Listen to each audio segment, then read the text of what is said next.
Tous, j'espère que vous êtes tous très bien. On se retrouve pour une petite vidéo sur la suite du cours sur les solides de l'espace. Donc on a commencé par les volumes, puis agrandissement, réduction et enfin le repérage. J'en profite pour vous rappeler que vous devez me rendre les devoirs par mail avant chaque cours. N'oubliez pas, je vais faire un bilan avec les parents. Bien, donc pour la dernière partie sur le repérage, on va commencer par le repérage dans le plan. Pour repérer, pour donner les coordonnées d'un point dans le plan, nous avons besoin de deux axes et d'une graduation. Donc ici, vous voyez l'axe des abscisses et l'axe des ordonnées x et y. Si l'on a un point, par exemple, 3, moins 2, eh bien 3 est son abscisse et moins 2 son ordonnée. Donc si l'on veut placer le point A, eh bien on trace une droite verticale à 3 et une droite horizontale à moins 2 et le croisement entre les deux nous donne le point A. Le point A de coordonnées 3, moins 2. Un autre exemple, si on a un point ici B, pour trouver son abscisse et son ordonnée, eh bien on revient verticalement vers l'abscisse, donc moins 3, et horizontalement vers l'ordonnée 3. Le point B a pour coordonnée moins 3, 3. Voilà pour les révisions. Maintenant, le repérage dans l'espace. Pour repérer dans l'espace, nous avons trois axes.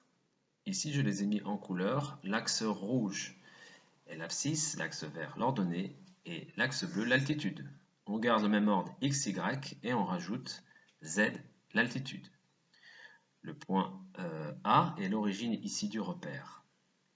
Donc, pour placer un point, nous devons d'abord donner son abscisse, suivant l'axe rouge qui a ici, qui va de 0 jusqu'à 5, l'axe vert, ensuite pour l'ordonnée, de 0 jusqu'à 7, et l'axe bleu qui va de 0 jusqu'à 4. Bien, le point A, par exemple, hors rapport coordonnées, c'est l'origine du repère, donc 0, 0, 0.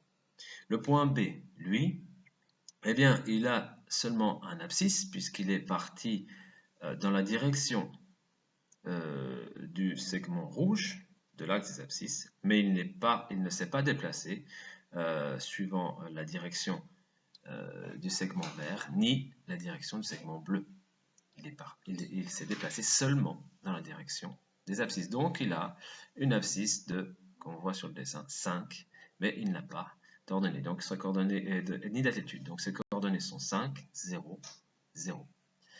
Alors, pour le point C, par exemple, le point C, lui, s'est déplacé dans la direction des abscisses. On le voit, il n'est pas comme B, il est parallèle.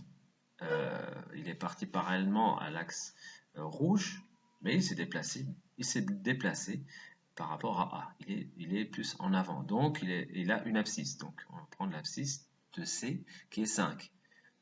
On voit également que son ordonnée, il s'est déplacé dans la direction du segment vert. Donc, il a bien une ordonnée, mais il n'est pas allé dans une altitude. Donc, il n'a pas d'altitude. Donc, ses coordonnées sont 5, 7, 0. Voilà, et ainsi de suite. Donc, on peut trouver les coordonnées de chacun des points du parallélépipède. Ici, par exemple, c'est ce que vous devez savoir faire. Est-ce que vous retrouverez dans les exercices du TD10 quels que soient les points, on commence par donner son abscisse, son ordonnée et son altitude. Prenons par exemple ici oralement le point G.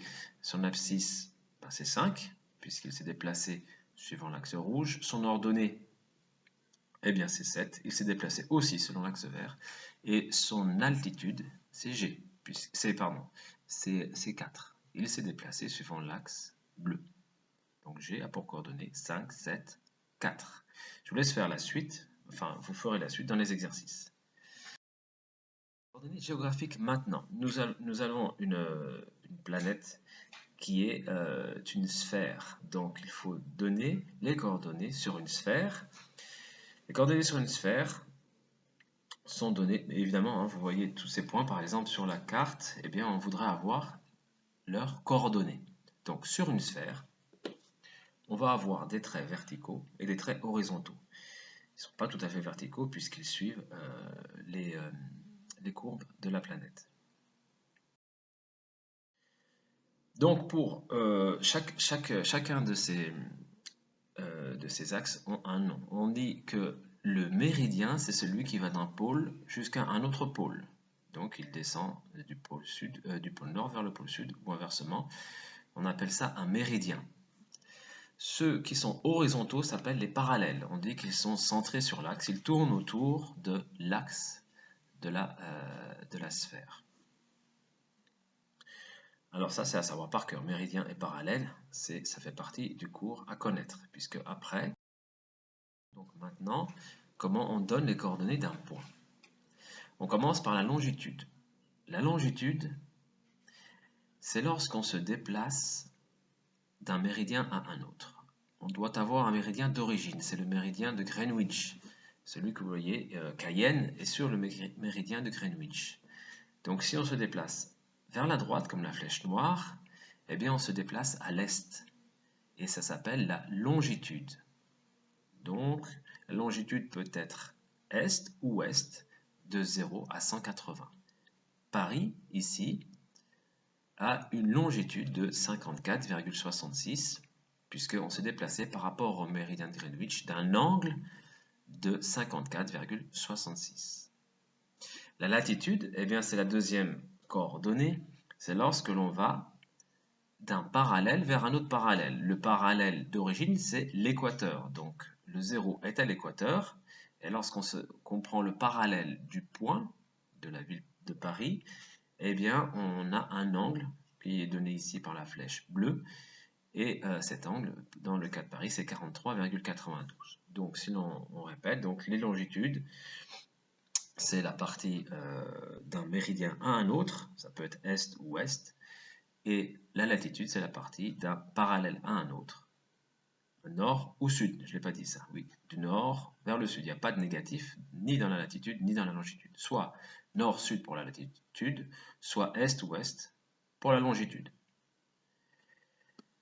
Donc voilà, n'hésitez pas à revisionner cette vidéo et à me poser des questions s'il y a des choses encore floues. Merci.